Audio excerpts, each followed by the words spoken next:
gaskiya ɗaliban ahlus sunna ku yayyafa wa zuciyarku ruwa, kuma karka kwana da jin haushin wani, karka tashi da haushin wani don kadai yana da bambancin ra'ayi da kai.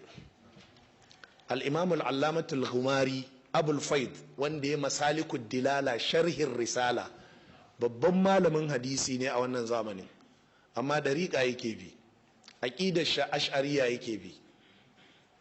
da ya buƙatu ya yi magana akan Muhammad Nasiruddin Albani sai ya ce tabdijan, ya ce Muhammad Nasiruddin Albani ya ce ba dan aƙidar shi ta salafiya ba, ya ce a wajen ilimin hadisi ya ce da sai a ce duk duniya yanzu babu kamar shi. Ma'ana wannan fa baya ƙaunar Nasiruddin Albani, amma fa bai ce mai jahili ba. Ina fatan mun gane. Yanzu kaya adalci ka ji kamar ɗahir bauchi yana tafsiri ko yana karatun muwaɗa ko taji sai ka ce jahili, sai ka ce a kaji malamin nan ɗan ɗariƙa.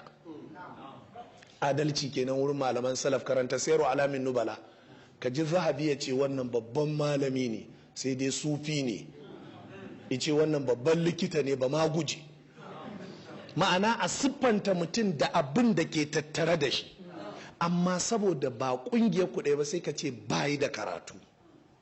To jama'a, tsakani da Allah, yanzu da muke shiga ABU professors arna suna graduating dinmu, saboda arna ne muna ce musu jahilai ne? To tunda har arne zai graduating ɗinka a banking and finance, yadda ka yadda professor ne, har in yana lacca ka nemi shi kirari prof, the millennium professor, yana jin daɗi, yana ƙara kwala kai. Me yasa wani ya zo ya yi karatu kadai dan ba kungiyar ku ɗaya ba, a shi kenan ba malami ba ne? Sai ka ce malami ne, sai dai kuma yana da aƙida kaza. Kuma in ba munasaba ce ta kama ba ma fa ba ka faɗin magana aƙida, don yanzu ana magana ilimi ne. Yanzu ko ka san cewa malam Rufa'i mai Ishmawi ka san cewa ɗan ɗariƙa ne, kuma har ya kai kutubi a ɗariƙar? Amma a cikin Ishmawi akwai wata ɗariƙa ne? Babu. fiƙihu ne, gaskiya ne, sai a bi. To amma sai a ce tun da ba ɗan ƙungiyar ba ne a jefar da shi. Saboda haka ɗaliban ilimi ku tarbiyyanci da wannan tarbiyya. In ba haka ba mutane suna nan da yawa jama'a a yau a soro suna da ilimi amma ba malaman ahlus sunna bane, ba sa cikin ƙungiyar kowa. Idan kuka ce in ba ɗan ƙungiyar ku ba, ƙarshen ta sai ka bincika duk garin ku babu wanda zai iya karantar da muktasar cikin malaman ahlus sunna, tunda duk karatun kame-kame ne. Waɗancan ɗin da suke tsoron su ne wani zai zauna ana karanto muktasar yana fassara shi da ka.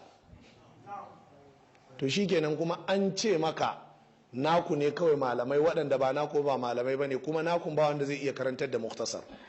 Sai kuwa ya gari duk cikin ahalus sunna ba wanda ya san muktasar. Don haka sai ka je ka same su a cikin malaman da ke cewa ahalus sunna, in ka bincika waye ya zauna ya karatun waɗannan littattafai na fiƙihu a tartibance, sai ka ga duk babu, duk kame-kame ne.